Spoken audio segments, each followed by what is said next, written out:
Organisasi sama sekali tidak menghambat sebuah prestasi. Organisasi tidak sama sekali menghambat persoalan akademik. Saya yang sangat rugi, membuang waktu. Ini sangat memberikan tekanan yang lebih. Apakah kira-kira di dalam organisasi itu mampu memberikan kita tunjangan seperti prestasi? Kita membahas persoalan mahasiswa itu tidak lepas dengan kaitannya dengan organisasi. Baik, Assalamualaikum warahmatullahi wabarakatuh. Kembali lagi bersama kita podcast part 2 Himpunan Mahasiswa Jurusan Perbankan Syariah. Jadi tentunya podcast kali ini itu tidak berkaitan dengan podcast di hari sebelumnya yang pernah kita adakan. Karena di podcast sebelumnya itu dia membahas persoalan Ciptaker atau Perpu Cipta Kerja yang pada saat itu lagi booming-boomingnya. Nah, tapi pada hari ini atau pada malam hari ini kita akan membahas persoalan isu tentunya yang membahas persoalan organisasi. Nah, terlebih lagi kita adalah mahasiswa yang tentunya kalau kita membahas persoalan mahasiswa itu tidak lepas dengan kaitannya dengan organisasi. Dan apalagi kita lihat bahwa doktrinisasi yang terjadi di era sekarang itu melalui jalur TikTok, Instagram itu sudah merambat kemana-mana yang memunculkan stigma negatif terhadap organisasi itu sendiri. Nah, tentunya banyak mahasiswa baru yang beranggapan bahwa ketika kita masuk organisasi itu sendiri, kita tidak membuahkan hasil apa-apa. Nah, sedangkan kalau kita mengacu pada eksistensi dari organisasi itu sendiri, ada 3 aspek yang kemudian bisa kita dapatkan di dalamnya, Kak. Yang pertama, kita bisa mendapatkan nilai humanitas di dalamnya. Yang kedua, nilai spiritualitas. Dan yang paling terakhir yang mungkin paling cenderung kita bisa dapati adalah aspek intelektualitas. Karena biasanya sih ada orang yang bilang bahwa pengetahuan di dalam kelas itu hanya sekisaran 25% mungkin Kadi, dan di dalam organisasi itu selebihnya. Jadi betapa bagusnya ketika kita berkecimpung di dalam organisasi. Nah, di tengah-tengah kita atau di samping saya ini sudah bersama beliau Kakanda Muhajir atau biasa kita sebut Muhel. Nah, beliau ini salah satu orang yang sangat memiliki potensi di dalam organisasi. Jadi dia salah satu mahasiswa yang bisa disebut adalah mahasiswa organisatoris karena dia begitu aktif di dalam beberapa organisasi tentunya. Nah, mungkin bisa perkenalkan diri dulu, Pak. Oke. Baik, jadi terima kasih sebelumnya karena saya masih diundang ke podcast kedua season kali ini. Jadi perkenalkan, saya Muhajir dari jurusan Perbankan Syariah angkatan 2020. Dan saya juga seorang mahasiswa aktif di organisasi tentunya. Sehingga pada malam hari ini saya diundang untuk sharing-sharing mengenai organisasi itu sendiri. Nah, ini Kak, mungkin pertanyaan yang pertama, kira-kira kakak ini aktif di dalam organisasi itu sendiri sejak kapan? Jadi saya mulai aktif di organisasi pada pertengahan semester 2. Pertengahan semester 2. Yang dimana organisasi yang pertama saya masuki yaitu Forum Kajian Ekonomi Syariah atau biasa kita kenal Forecase. Forecase. Forecase U6. Oh, jadi kakak ini pertama mengembang karir di organisasi itu berarti Forecast. Ya, betul di sekali. semester 2. Betul. Nah, terus kemudian ketika kakak aktif di dalam organisasi Forecast itu sendiri, apa-apa yang kakak sudah kembangkan di dalamnya? Apa-apa yang sudah dapati di dalam Forecast itu sendiri, Kak? Tentunya ilmu dasar mengenai ekonomi syariah itu sendiri. Karena kita tahu bahwasanya Forecast ini bergelut di ekonomi syariah. Bagaimana seorang ekonom rabbani. Jadi tentunya selain dasar-dasar dari ekonomi syariah, di sana juga saya mendapatkan jiwa-jiwa kompetensi, jiwa-jiwa berkompetensi. Baik itu di tingkat kampus itu sendiri maupun di tingkat regional dan juga nasional. Sehingga melalui hal tersebut saya dilatih untuk bagaimana untuk bisa menanggapi permasalahan ekonomi rabbani yang terjadi pada saat ini. Gitu. Jadi bisa kita simpulkan bahwa di Forum Kajian Ekonomi Syariah itu sendiri dia lebih mengarah ke ekonomi syariah. Betul. Jadi tapi selepas dari ekonomi syariah itu sendiri ada beberapa pengalaman-pengalaman tentunya Kak tuh, di luar daripada ekonomi itu sendiri. Mungkin itu jalan-jalan di luar. Nah, tapi bisa kita telisik Kak bagi mahasiswa sekarang tuh. Banyak sekarang mahasiswa yang beranggapan bahwa ketika kita masuk dalam organisasi itu akan menghambat akademik. Ya. Nah, ini yang paling hangat ini di telinganya adik-adik mungkin, mahasiswa-mahasiswa baru. Nah, dia selalu beranggapan bahwa organisasi itu adalah bagaikan lahan kosong yang tidak membuahkan hasil apa-apa gitu. Nah, tapi ketika kita mau melihat organisasi, tentunya kita bukan hasil dari dorongan senior, bukan hanya karena ikut-ikutan sama teman-teman yang lain. Tentunya kita pasti akan ada ketertarikan sendiri. Ya. Nah, mungkin dari kakak sendiri itu ketertarikan di dalam organisasi sehingga aktif di organisasi itu seperti apa? Jadi ketertarikan saya masuk di organisasi itu karena saya merasa di bangku perkuliahan itu sangat sedikit yang kita dapatkan. Iya. Dan itu yang membuat saya ini sangat rugi. Iya. Membuang waktu hanya di kelas saja, setelah itu selesai. Maka dari itu saya menarik diri atau memasuki organisasi untuk menambah kemampuan atau keilmuan saya. Karena kan juga kita dituntut untuk belajar sendiri. Berbedalah dengan masanya waktu SMA kan. Kita perkuliahan hanya dikasih materi, setelah itu kita harus mencarinya sendiri. Iya, betul sekali Kak. Kan? Maka dari itu saya tertarik untuk menggali lagi lebih dalam mengenai keilmuan saya itu sendiri. Berarti kakak ini secara spontan sepakat dengan teori yang bahwa di kelas itu hanya 25%. Betul sekali. Karena memang sih kalau di organisasi itu ada beberapa pengetahuan-pengetahuan yang tidak diajarkan di ruang kelas. Nah, tentunya itu juga salah satu faktor ketertarikannya mungkin anak-anak organisatoris Kak untuk ikut di dalam organisasi itu. Betul. Nah, tapi kalau misal kita lihat di dalam organisasi itu Kak, ada beberapa anak-anak yang kemudian masuk di dalam organisasi itu hanya mengembang namanya dan menyandingkan namanya dengan nama organisasinya, kemudian terus lari. Nah, bisa kita dapati di beberapa organisasi, dan hal ini sempat saya tanyakan kepada beberapa orang yang lari bahwa dia tidak mampu untuk menjalani tantangan-tantangan yang ada di dalam organisasi itu. Nah, tentunya pasti ada beberapa hal yang mungkin menjadi dinamika organisasi itu sendiri, problem yang kemudian hadir di dalam organisasi, dan kemudian muncullah tantangan-tantangan yang mungkin melatih diri kita untuk menyelesaikan tantangan itu. Nah, kakak sendiri mungkin yang notabene-nya sudah beberapa kali berkecimpung di dalam organisasi, apakah sudah ada tantangan yang begitu berat untuk dialami, ataukah tantangan-tantangan seperti apa yang sudah kakak alami di dalam organisasi itu sendiri? Berbicara mengenai tantangan, tentunya ada beberapa yang paling vital intinya.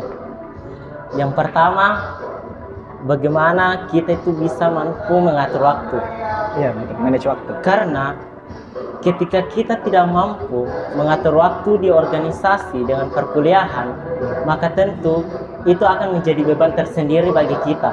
Iya. Ketika kita tidak mampu mengatur, ketika kita baru organisasi, lantas kita tidak masuk kuliah, maka kita akan tertinggal di bangku perkuliahan. Ya, betul Kak. Sedangkan tujuan utama kita adalah kuliah. Iya. Itu yang harus perlu ditanamkan kepada teman-teman. Kemudian, tekanan dari organisasi itu sendiri. Pastinya ada tekanan yang diberikan oleh suatu organisasi. Apalagi ketika kita menjabat atau diberikan tanggung jawab. Oh ya, betul sekali. Itu adalah yang sangat berat menurut saya, karena kita harus menjalankannya sesuai dengan amanah yang dititipkan kepada kita. Kemudian faktor yang ketiga yaitu finansial. Finansial. Seberapa pintar pun waktu kita untuk mengatur, seberapa tenaga yang kita berikan, tetapi tanpa ditopang oleh finansial, ya semua itu tidak akan mungkin maksimal. Ya. Karena kita tahu bahwa mencari ilmu itu perlu adanya pengorbanan. Ya, betul Kak. Tidak hanya sekedar tenaga, waktu, tetapi juga finansial itu diperlukan. Berarti Jadi itu 3 tantangan yang perlu untuk dicarikan bagaimana solusi, bagaimana teman-teman mampu untuk mengatur ketiga hal tersebut.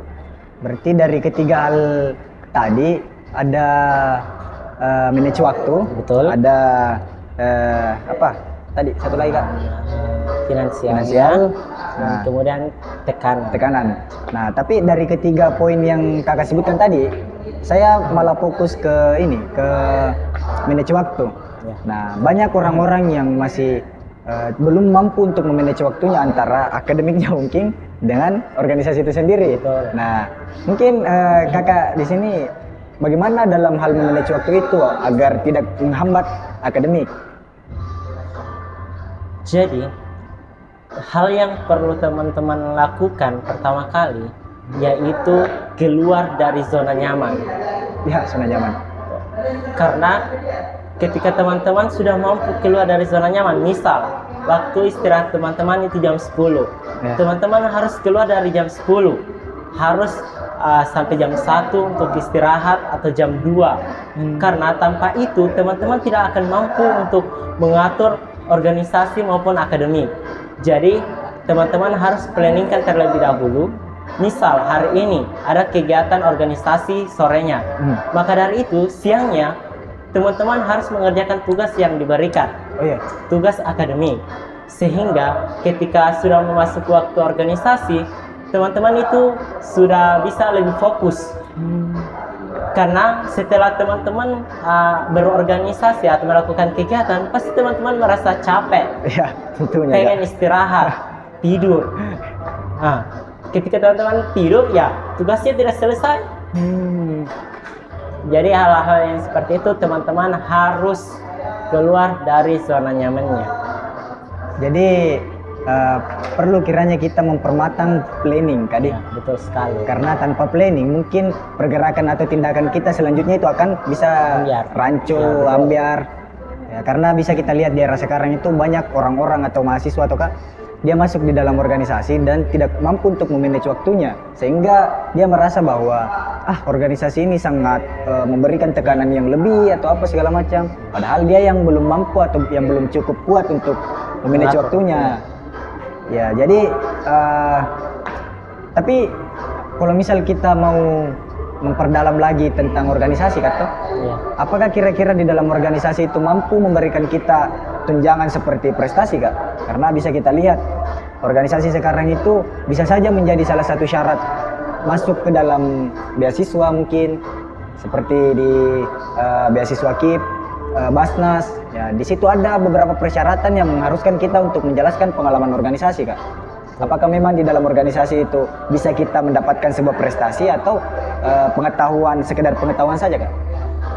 Jadi tentunya di dalam organisasi itu kita diajarkan untuk bagaimana kerja tim, teamwork, Kualitas, ya. betul kan? Jadi untuk prestasi atau untuk mendaftar beasiswa, sang pemberi beasiswa ini ingin melihat kita apakah kita ini mampu untuk bekerja dengan tim, dengan berinteraksi dengan orang lain, atau hanya individu.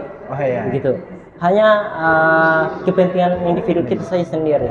Nah, itu yang menjadi salah satu penilaian beasiswa. Kita akan ditanya, diwawancarai, bagaimana apa pengalaman organisasimu, dan itu menjadi poin bagi orang yang berorganisasi. Tentunya punya pengalaman, sudah pengalaman dalam melakukan kegiatan-kegiatan, melakukan event, lomba dan lain sebagainya. Maka dari itu pengalaman dari organisasi ini memberi bantuan lah atau menunjang untuk kita mendapatkan beasiswa. Iya.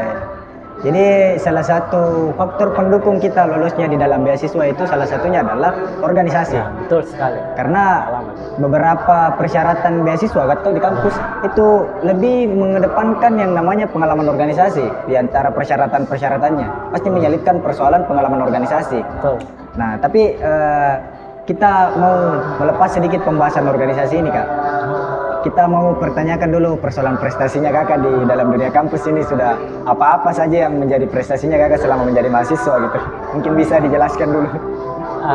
Baik, berbicara mengenai prestasi yang saya sudah raih, yang paling tinggi itu di tingkat nasional, di mana yaitu saya mendapat meraih medali perak dan perunggu di Olimpiade Sains Pemuda Indonesia tahun 2022 kemarin. Wah, sains.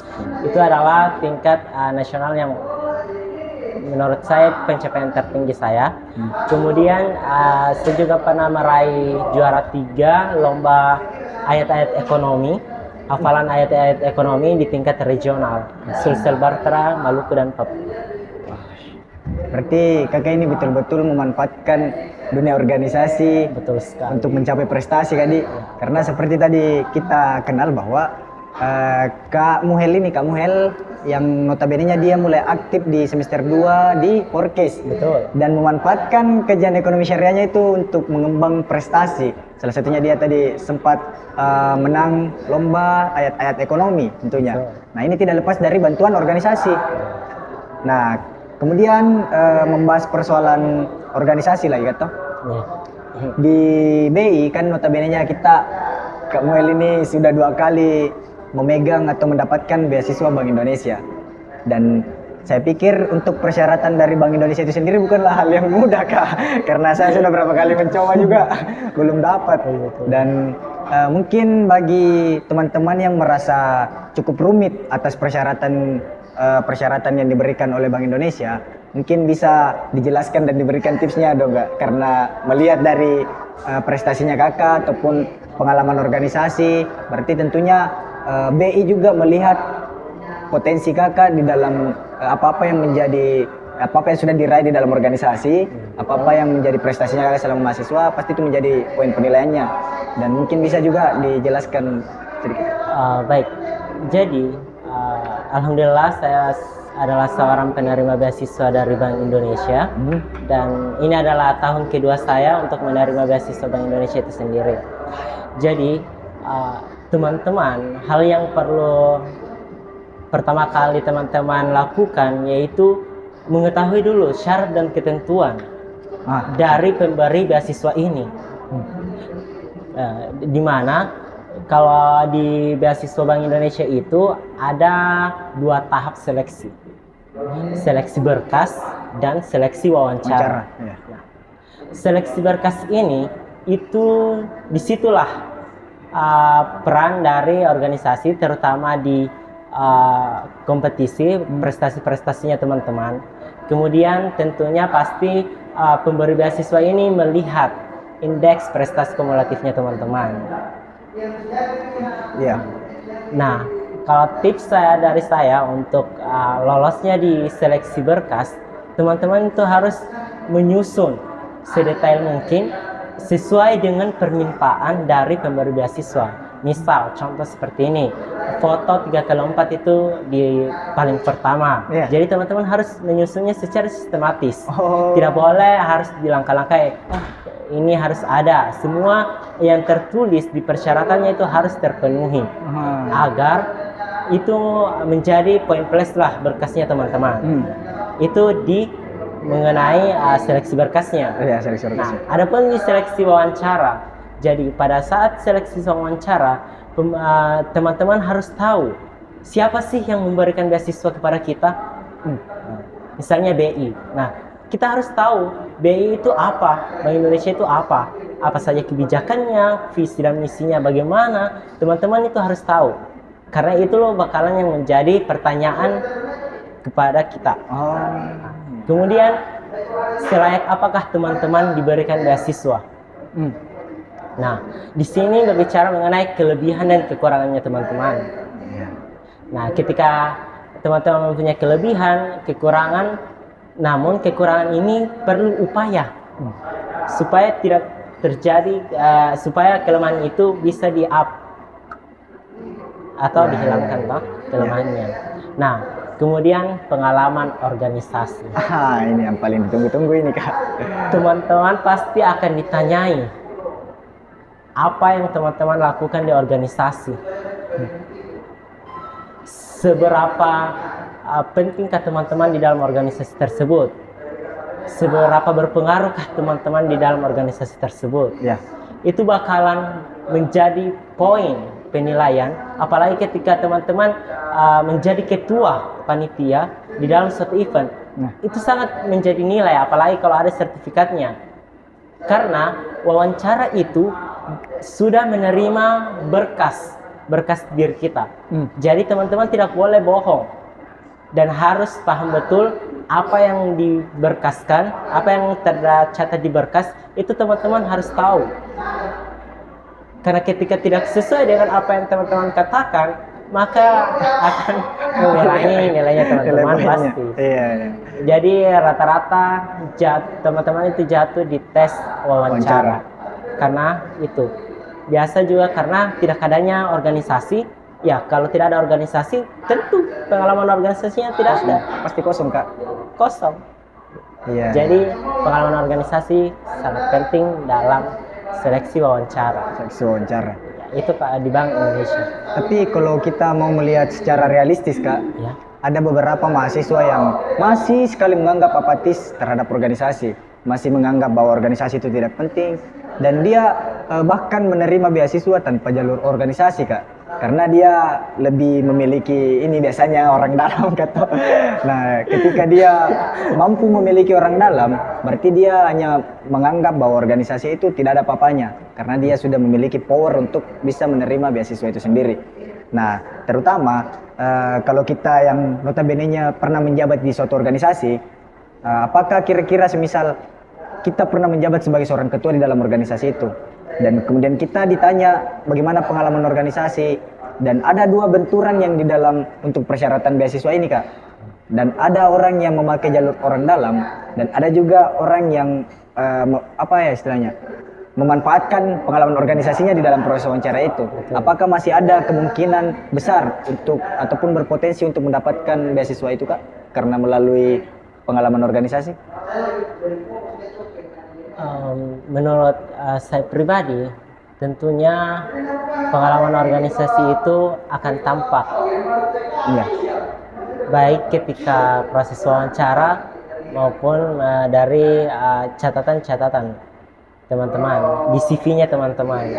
Kan? Oh iya, CV. Itu CV kan? Nah, ada CV CV. disitulah teman-teman akan dinilai, dilihat. Dan minum dulu, Kak. Jangan santai-santai saja tuh. Tidak usah terlalu kaku karena ini apalagi saya ini perdana jadi host begini, Kak, di podcast kedua ini.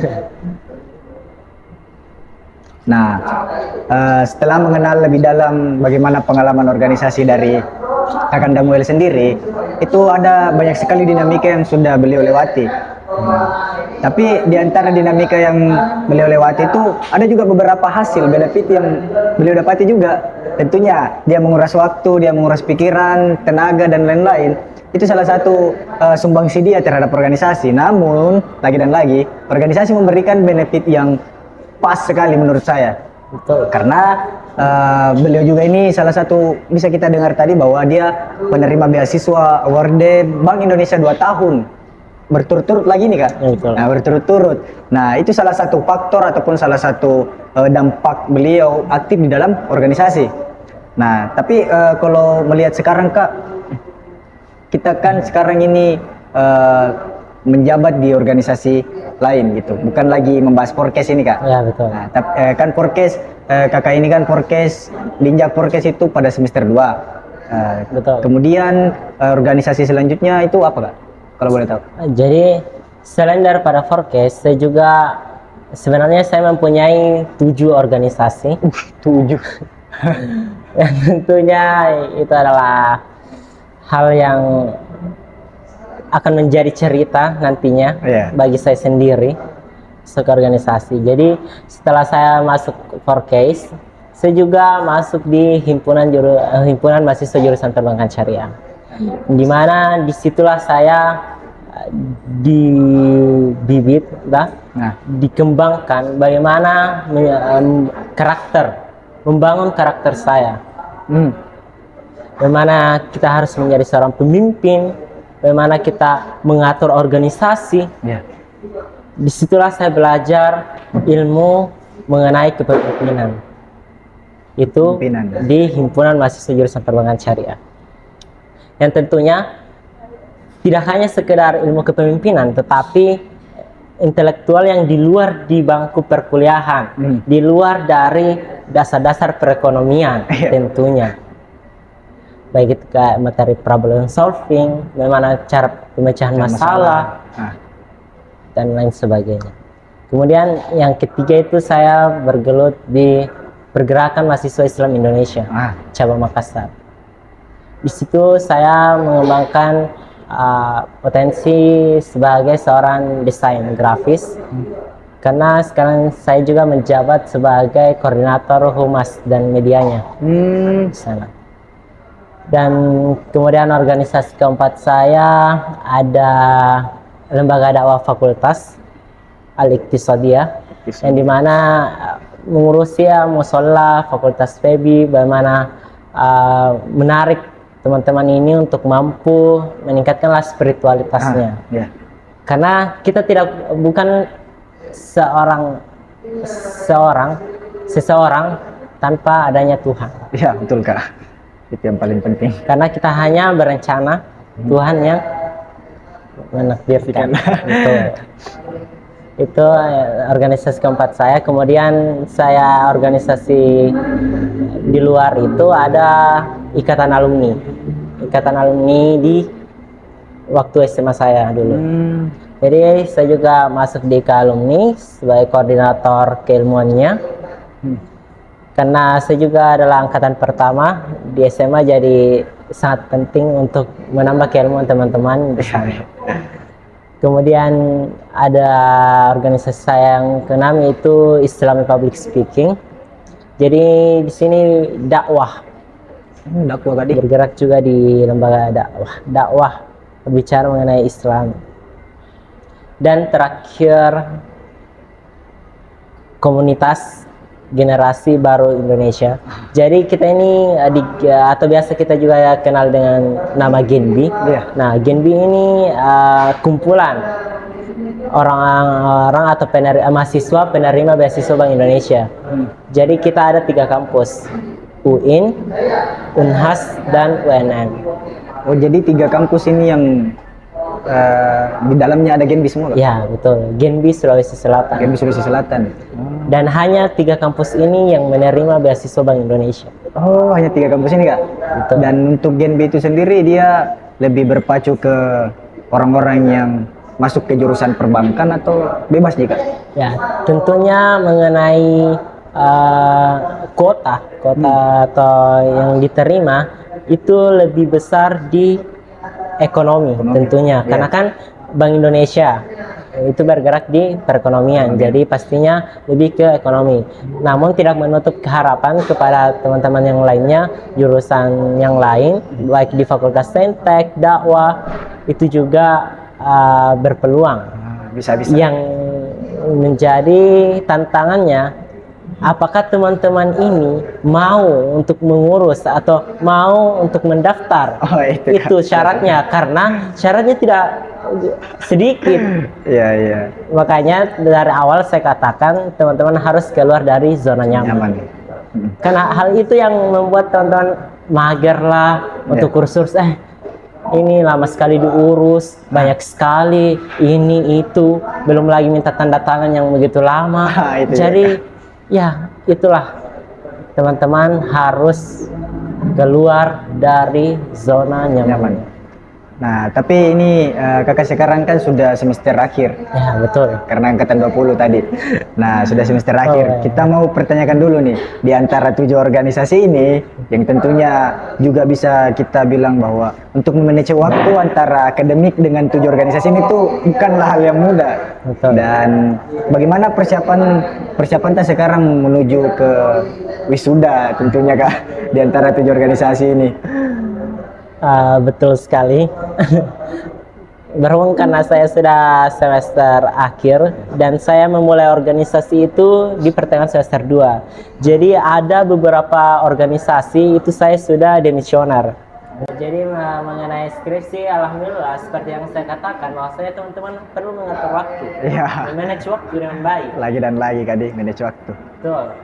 Jadi alhamdulillah mengenai skripsi judul saya sudah setor dan alhamdulillah sudah di ACC dan surat keputusan pembimbing itu juga sudah ada.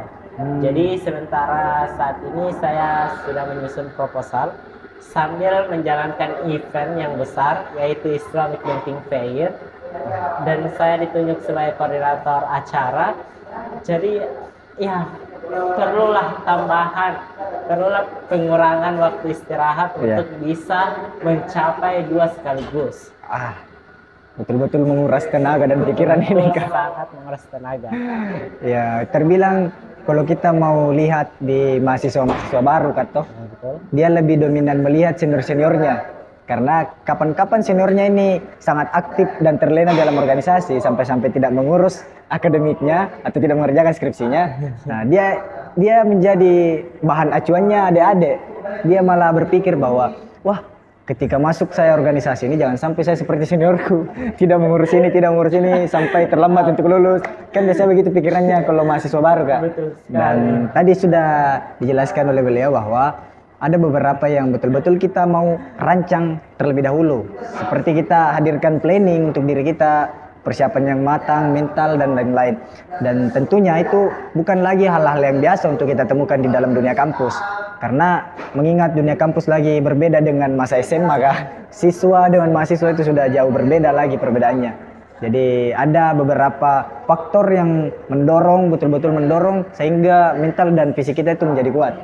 Dan beliau juga sudah tadi jelaskan bahwa proposal sudah tadi judul alhamdulillah sudah selesai semua. Betul sekali. Dan di antara kedua yang selesai ini itu juga beliau ini sudah sangat aktif di dalam organisasi, tidak meninggalkan kewajiban di organisasi, tidak meninggalkan tanggung jawab tentunya. Nah, kemudian Kak, ini yang mungkin menjadi pertanyaan saya dan teman-teman mungkin di waktu dekat ini, apa goals atau tujuan Kakak untuk yang mau dicapai gitu? Jadi goals yang ingin saya capai dekat-dekat ini yaitu ingin mempublish tulisan. Karena percuma saja keilmuan yang saya miliki itu tidak dibagi. Saya sia-sia. Jadi goals yang ingin saya capai itu tentunya terbitlah sebuah jurnal ilmiah. Dan saya juga ingin menanggapi yang tadi sebelumnya, pastinya tidak akan terjadi perubahan kalau bukan dari kita. Nah, betul Kak.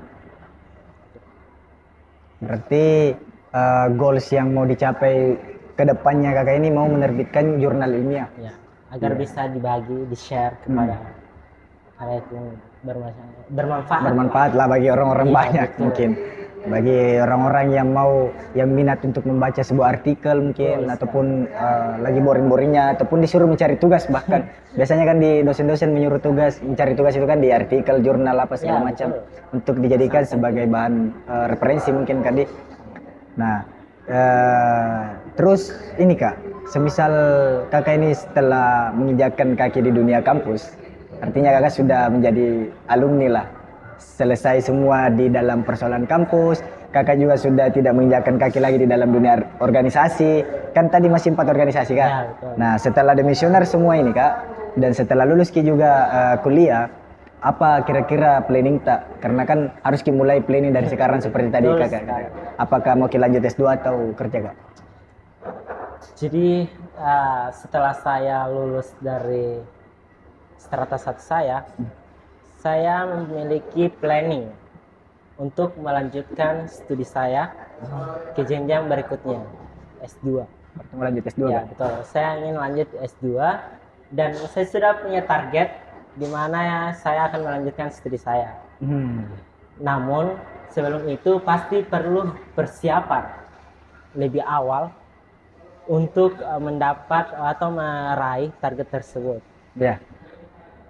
Pernah motivasi dalam diri saya yang dimana kita harus menargetkan setinggi-tingginya. Hmm. Walaupun tidak tercapai, bakalan di bawahnya. Iya, bakalan Satu nyangkut level di bawahnya Iya, atau iya. dua level, tidak jauh dari target.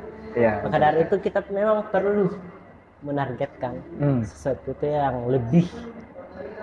Jangan hanya sekedar biasa-biasa saja, hanya sekedar itu, Hmm. tapi kita harus lebih Lebih di atas lagi Kak. lebih targetnya. Supaya ketika jatuh Ya, nyangkut di tidak bawahnya, jauh. tidak jauh di bawahnya. Iya, betul sekali motivasi dari beliau. Dan mungkin pertanyaan-pertanyaan kita sudah semua kita masukkan di dalamnya dan semua sudah dibabas habis untuk dijawab. Dan mungkin sedikit juga closing dari kita Kak kepada teman-teman mungkin yang menganggap bahwa organisasi itu menghambat prestasi, menganggap bahwa organisasi itu hanya sebuah ladang kosong yang tidak bisa dihasilkan apa-apa di dalamnya. Mungkin bisa sampaikan dulu pesannya Kak, mungkin sebagai bahan edukasi bagi teman-teman mungkin yang menonton video ini. Ya, betul. Jadi saya termotivasi dari pandangan kebanyakan orang yang mengatakan bahwa ketika kita berorganisasi akan merusak akademik. Ya, Hal itu yang saya ingin bantah dan ingin tunjukkan bahwa organisasi tidak merusak akademik. Malahan dengan kita berorganisasi banyak ilmu yang kita dapatkan. Betul sekali yang dikatakan bahwa saya hanya 25% di bangku perkuliahan, itu sangat terasa jelas. ya, Dan juga pastinya teman-teman perlu lebih produktifkan dirinya.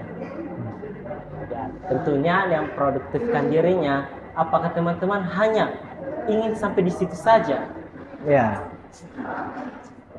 Apa hanya ingin menjadi kebanyakan orang? Dan itu menjadi motivasi saya.